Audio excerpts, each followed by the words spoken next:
In a world of seemingly endless podcasts comes what many would call another one.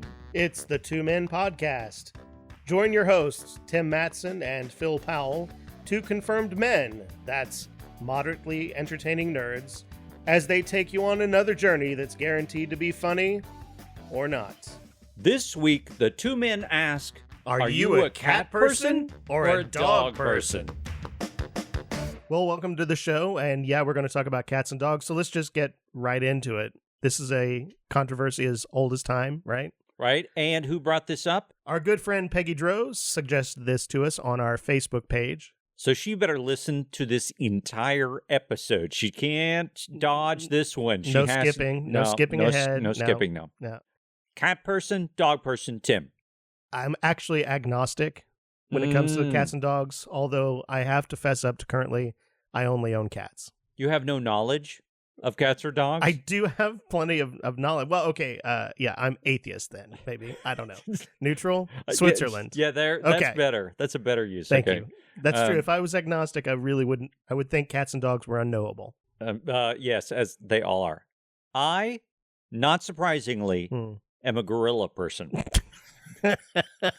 Ever since I was a child. That must be hell to have a gorilla-sized door so they can get in and out. Yeah, it's very difficult. No, ever since a child, I wanted a chimpanzee. Everybody wanted a cat or a dog, and I always wanted. It was a Planet of the Apes influence because I wanted a talking ape so badly. Do you want him to sound like Roddy McDowell? Oh yeah, that would be great, and be friends with Elizabeth Taylor. That would be even better. But I've had both. But if you had to, chimpanzees and gorillas. If you put no, I've seen them in the zoo, sadly. But if you put a gun to my head and said, "Cat, dog, which one do you want?" I don't know why hostage. That seems very violent. Why a hostage taker would want to ask me that question? But if he did, my answer would be cat. Okay. And also, I just want to be clear to everyone out there listening: I do not have a gun. I do not have it at Phil's head. He's doing this of his free will. Although he is being looked at by our resident cat, Albert. That's right. Yeah. Guest of the show. We are under a little bit of outside pressure. I'll take a picture here real quick and post this to our Facebook. This is live. This is almost like this is as close as we come to streaming, ladies and gentlemen. And he's gone. He's going to move. That figures. Yeah. All right, well, I'm going to take a picture of Phil right at this moment anyway. When somebody says they're a dog person, what do you think of? Well, I think that they are very needy. They need someone who hangs on their every word and loves them the moment they come in the door. And yeah, very lonely people. Cat people, we're much more self-sufficient because we don't need obvious love from our pets, which is a good thing because they do not give it. Right. And I also think dog people like to have somebody lay on the couch with them. Although I will say that dog people actually also are able to walk and get more exercise, at least in theory, assuming that they walk their dog. That's true. Yeah. At least they have to take them outside to go poop and pee and everything. Yeah, I will say that is a downside to dogs, although I don't begrudge the dog the fact that he has to poop. No, not at all. You know, that's reasonable. It's something that happens. But the fact that you make me go outside and scoop it, and kind of, I have to encourage dogs to be like, hey. Yeah. You do have to coax them a lot. You did number one. They kind of forget why they went out there. That's right. Number two, I understand you want to smell. Do you not have to go? Because we're going back inside. And lots of false alarms. Yeah. But they provide companionship. Absolutely. They do. They do love you more than you love you. And that is very true. And so it's good for your self-esteem. I like all animals. Don't want to see any animals suffer. So yeah, except I can't deal with snakes. No snake pets. Don't be a snake bigot. I am a huge snake bigot. My very first dog was a little fox terrier named Bonnie. Bonnie Bones was my little dog. She got hit by a neighbor. She got run over by a neighbor. And luckily, she did not die. She was perfectly fine. Yeah. You sound disappointed. You wanted my dog to die? Well, what kind of monster are you? I don't want it to linger. It didn't linger. It was fine. We had it looked at, and so her back left leg was pretty busted up. So the vet took care of her. But from that point on, when she was walking around, she was fine. But if she started running, she had the weirdest gait. She would raise that back leg and she ran on only 3 legs. Mm-hmm. So she wouldn't run on that other leg. So her butt like bounced up in the air like one of the cars you see Yeah. that have the suspension that bounces up and down. That was her rear end, was just going up and down like crazy. Everybody in the neighborhood had a 3-legged pet somewhere in the neighborhood. That was the thing about growing up in the country. At one point, one of your pets is going to lose a leg. That's right. I'm Ann Stahl in Oblong, the Stalls next door. They had a cat. I forget the cat's name.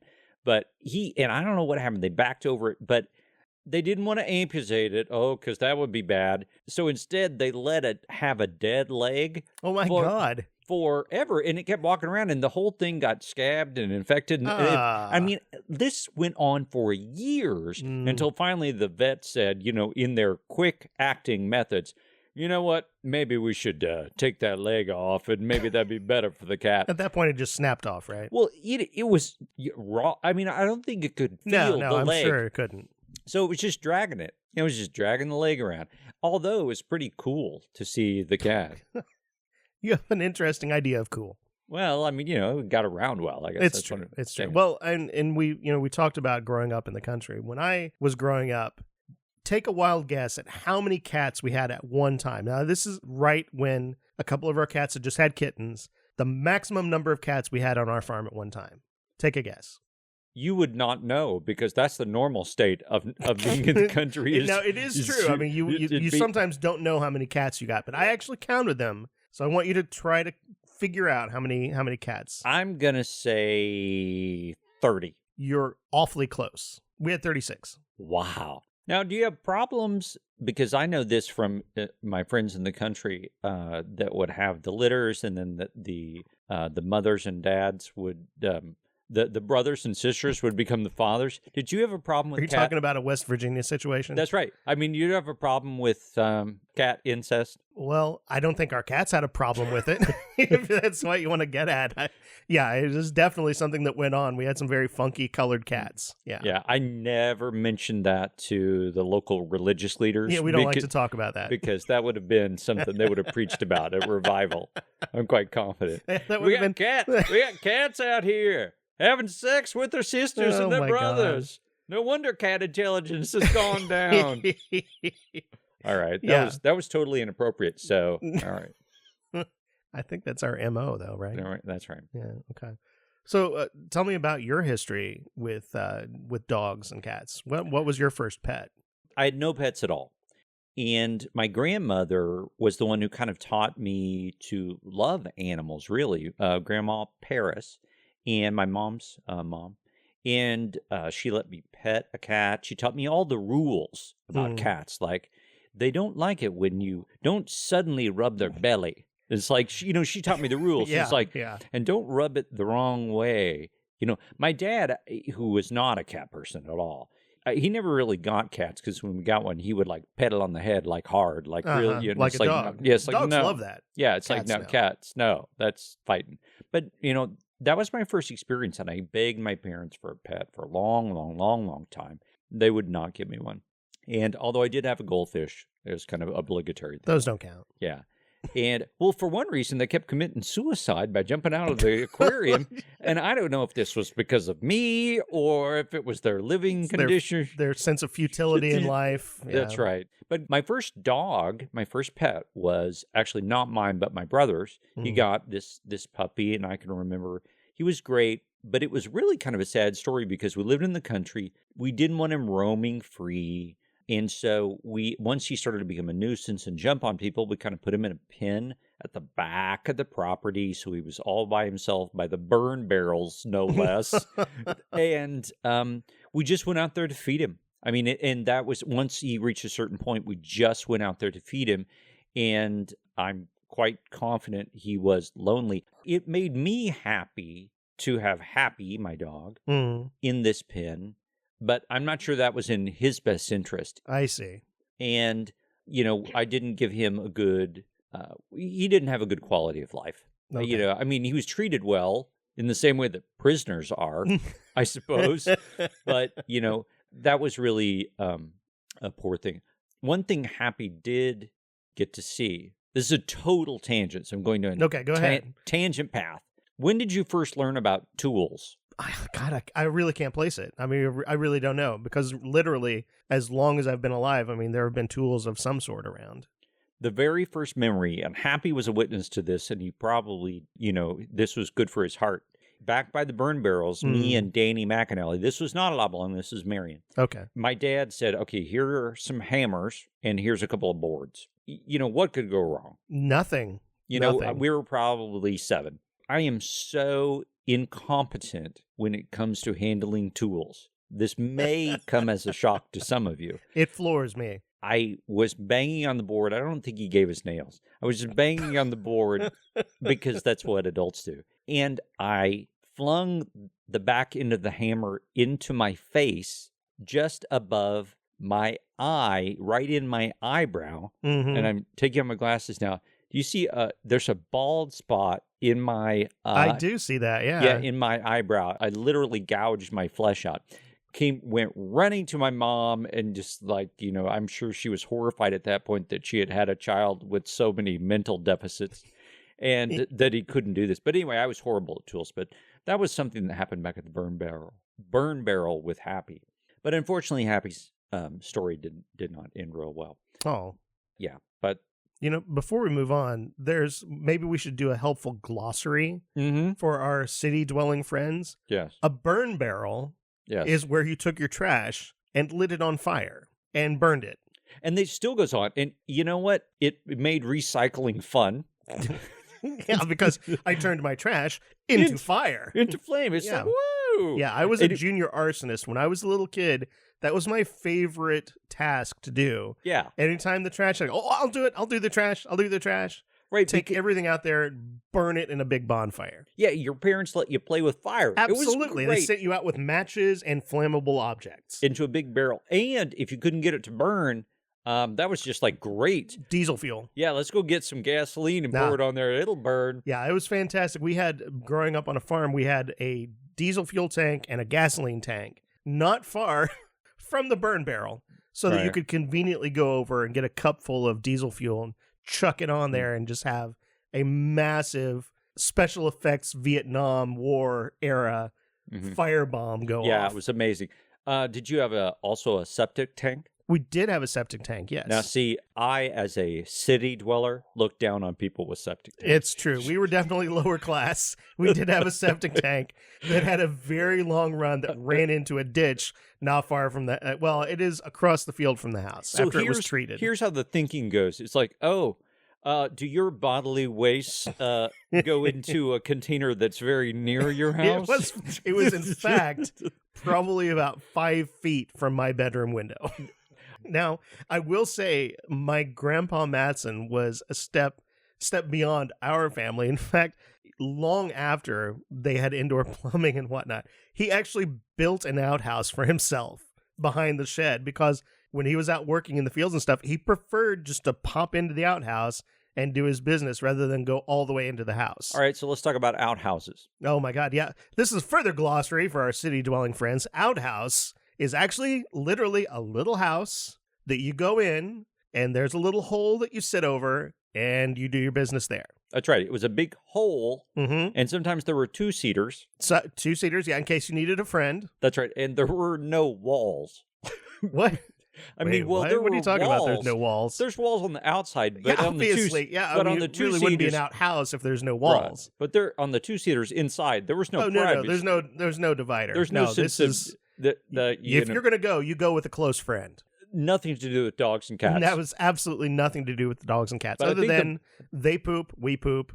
That's how you do it. Burn barrels, good topic. Burn barrels, yeah, good stuff. Well, you told your story about your dog. By law, you have to offer equal time to the cats. Yeah, I saved a mouse one time from a cat. Did you really? How did you manage? I was out walking with my wife, and we saw this cat. His name was Basil. Neighborhood cat, and he was sitting in his driveway, and he had his paw on the tail of a little mouse.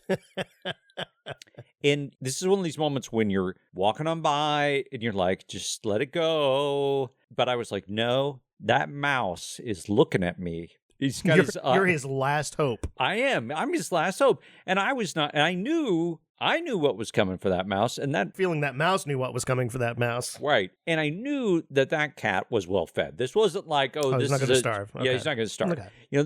This is a house cat that was just out having a good time. Right. You know, He's out on the town. And so I ran up in the driveway. I tried to pick up the cat, which I knew I'd picked him up before. And I picked him up, and oh man, he did not want to be picked up. And the mouse started to scurry away, and it was hobbled because apparently it had been playing with it for a while. So I was then mad at the mouse because it wasn't a fast runner. And then, so I determined that the only way the mouse was going to go away is if I carried the cat away from the mouse. So I started running down the street with the cat in my arms. An angry cat Away from the mouse so that it could run away, at which point the owner of the cat stepped out of their house and said, "Hey, what are you doing with my cat?" And I'm like, it's like, I'm not a cat thief, but I was just trying to, I had to justify all of my moral, Sure. It's like, well, he was at a mouse and he was going to let it go. And she goes, well, I'll just take him in. She rolled her eyes at me as I'll take him inside for a while. Oh, boy. So I saved that mouse. You should be very proud. You're a hero. Cats are pretty vicious little things. They can be. I had a friend from Chicago when I was in college come to the farm with me for Thanksgiving. And, most of the cats on a farm, they're like ghosts. You barely see them. Right. Except when it's time to eat. And they don't want to be messed with. But we had one that was semi-okay with being petted because we fed him. Right. And it was laying out in the sun on its back, just kind of spread-eagled out there, just enjoying the rays. Right. And Adam decides to go over there and pet the cat. Right. All right. See, to him, it looked perfectly fine. Fuzzy little cat, basking in the sun. I'm going to go scritch its belly. Scritch it? Scritch, scratch. Is that a country term? That's a country term, right. But to my eyes, what I saw was not a fuzzy, friendly little bellied cat. I saw a bear trap. Yes. And lo and behold, that's exactly what happened.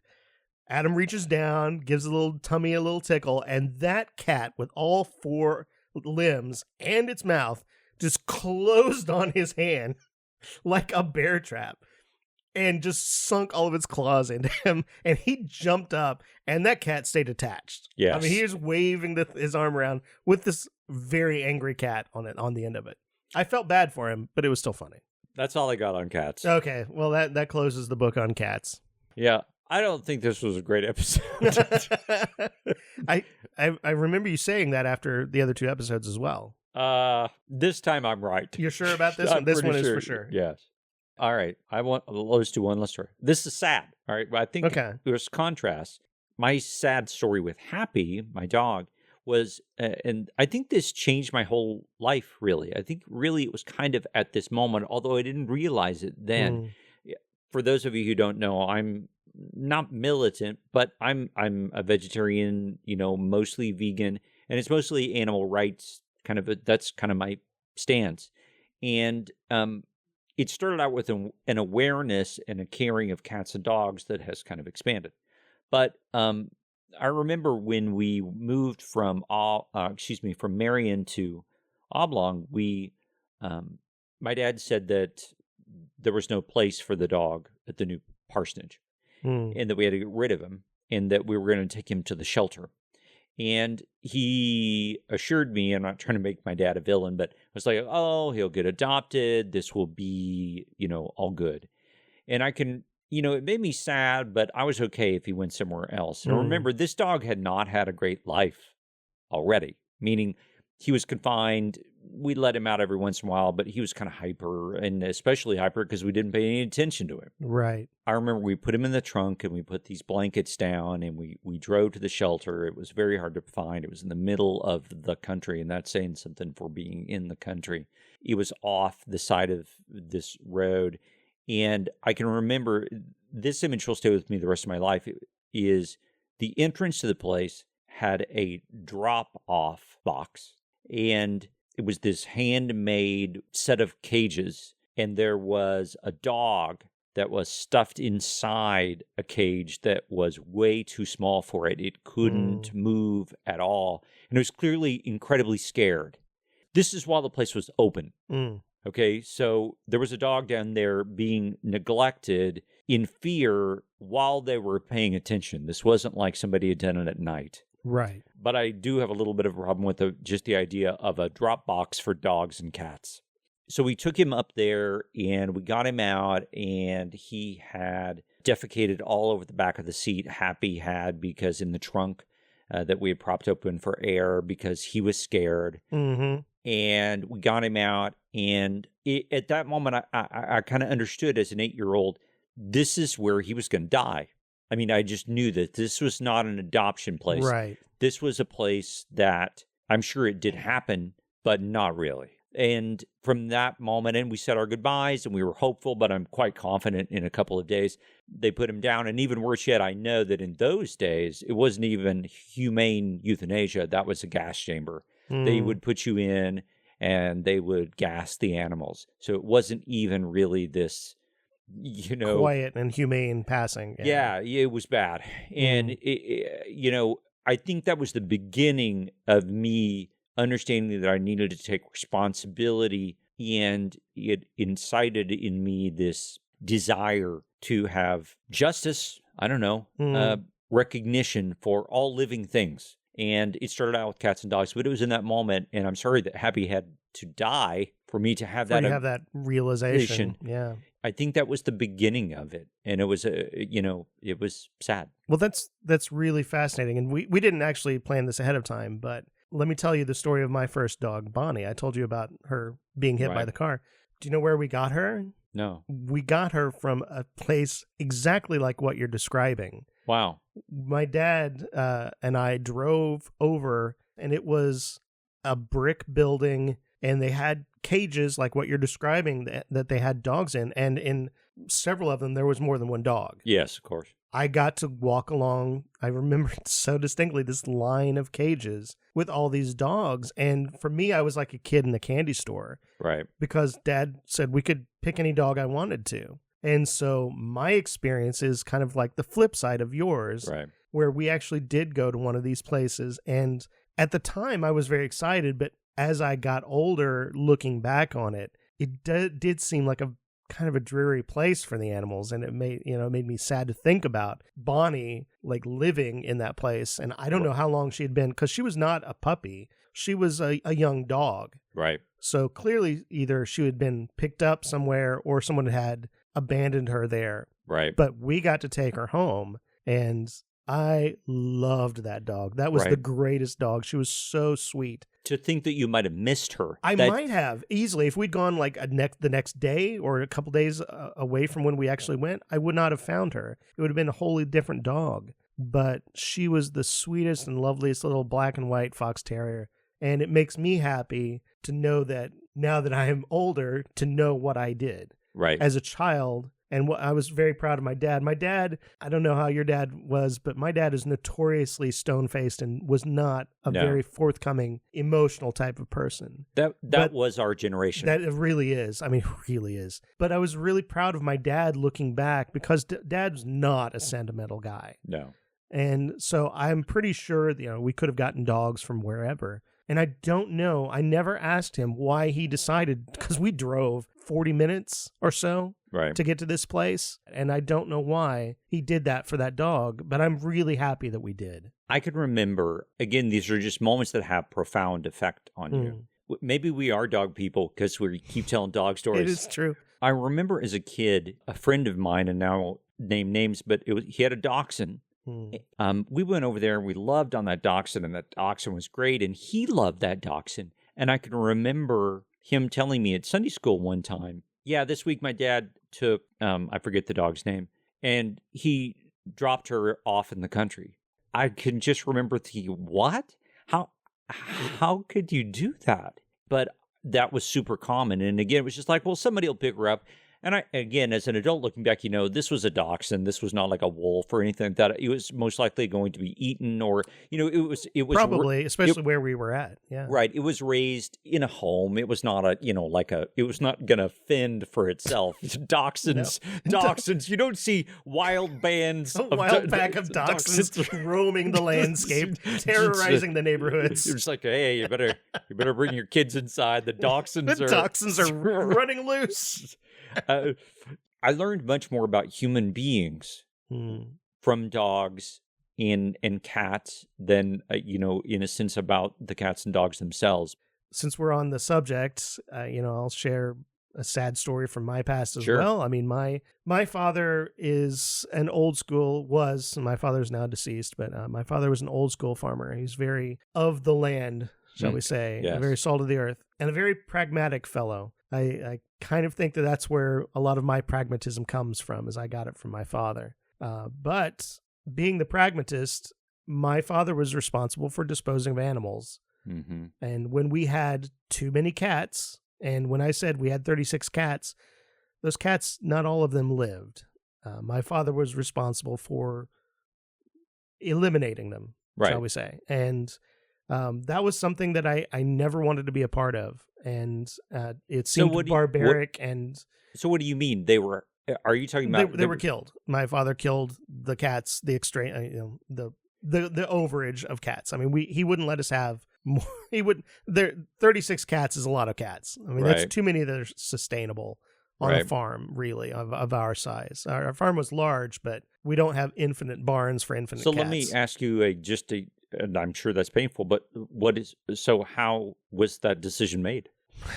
That was actually rather painful because we had to pick what cats we kept. Oh my God. And that was really hard, but it became kind of a fact of life. And it was a lesson that I don't know that I was really wanting to learn, that you can't save everything.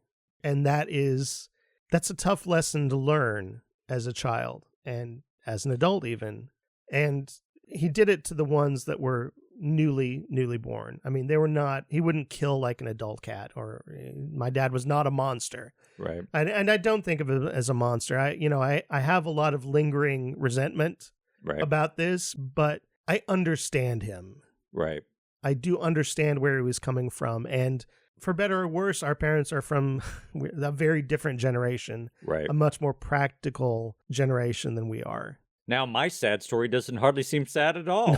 See, I'm here to make you feel better. The thing is, this is to find a little humor in this kind of dire situation we found ourselves in. One time normally my dad would just get rid of the cats completely. We would never see them again. But he had just disposed of a small group of cats.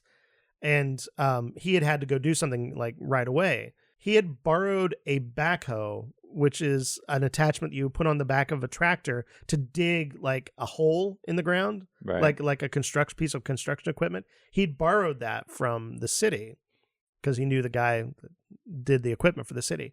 So my brother and I decided we were going to give the cats a funeral and we were going to bury the cats. Right. Well, what better to use than the backhoe to dig a hole?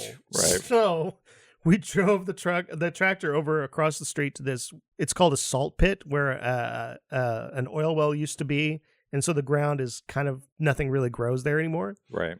And it's very hard. So we used the backhoe to dig this hole, and we broke it. We totally broke this incredibly expensive piece of equipment. Hey, and that was an argument for your dad. It's like cheaper than... It's cheaper to keep the cats. Yeah, it's cheap. If we're going to break a backhoe every time, So, of course, we just drove it back and put it back in the shed exactly where it was before and cleaned it off, so there was no evidence that we'd ever used it. Dad, to this day, till his dying day, thought he had broken it. Oh. So our lovely little cats had a lovely little funeral. We buried them in the ground using the backhoe. And then Dad had to fork over a bunch of money for the backhoe. Now, let me ask you, this whole thing of choosing, did you ever spy your mom and dad having a conversation where he was like, all right. Which of the kids were going to keep? Which one do you like the best? I'll be absolutely frank. It was always going to be me. My brother was a handful. In fact, I think they secretly had it in for my brother because my brother has broken practically every bone in his body. He is the most accident-prone child I have ever seen. He's been in and out of the hospital with broken legs, broken arms, ridiculous number of bee stings. That's an entire other story. But yeah, they would have kept me because Keith was a handful. Okay. Just checking. Okay. It's like, what about you? Which one of the kids would they have kept? I think it depended upon if it was up to my mom or my dad. That's probably true. My dad, I think, would have gotten rid of all of us. See, now my dad would have had the opposite conclusion. If it was up to my dad, he would have eliminated me immediately because I was super not into anything that involved work. Right. My brother was very willing to work. I was not. So my dad would have offed me. My mom probably would have offed my brother because it'd be less trouble. That still rings true, to my observation. It is true. I do not like work. Yeah. So my mom, I think she would have picked me. Yeah, I think I'm the favorite. That's sweet. I think I'm the favorite. I'm the baby. She has sentimental feelings that are in no way justified towards me. So those are our sad and happy memories. Sad and happy. Memories. I hope you're happy, Peggy. We're now traumatized. You traumatized us. I have a feeling she had no idea what she was getting into when she suggested this topic. You've traumatized us, cats and dogs, everything. The entire listening audience. Okay, last week on our podcast, Phil was kind enough to spring a little game on me that we didn't plan called Instant Opinion, and where he gave me 10 items, and you have 10 seconds on each one to say whether you like it or not, something positive, something negative, give a full review in 10 seconds. I'm ready. You ready? I'm ready. So this week we're going to do it on Phil, starting with the first one, cookies with raisins in them. I hate them. There is nothing good about cookies with raisins in them. They are the bane. If you go to hell, that's what happens. Just cookies with raisins. I'm on board with that. Big Bird. Oh, Big Bird's pretty nice. You know what? He getting a cage for him though is a problem, and I can't imagine the newspaper issue. Vibrators. My dad had a vibrator. That's another story. Oh my god! And that's all I'm gonna say. I didn't know this was going to get so deep. Maiden ants. You know what? If an ant wants to be single, I think that's great. Or if they want to get married and change their status, that's all right too. Mr. Spock. Different than Dr. Spock? Mr. Spock. Mr. All right. Spock. Mr. Spock. Good guy. Love him. Nice ears. Downside. Horrible in bed. Horrible. Just terrible. And that's been Instant Opinion with Tim and Phil.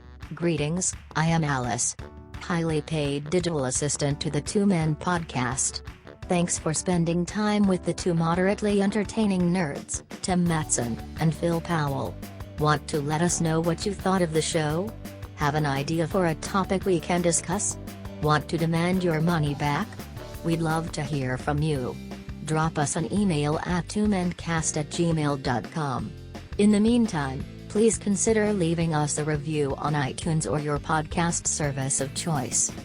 Also, for all discussions moderately funny, you can join us at facebook.com/twomencast. Join us next time when we will be guaranteed to be funny. Or not.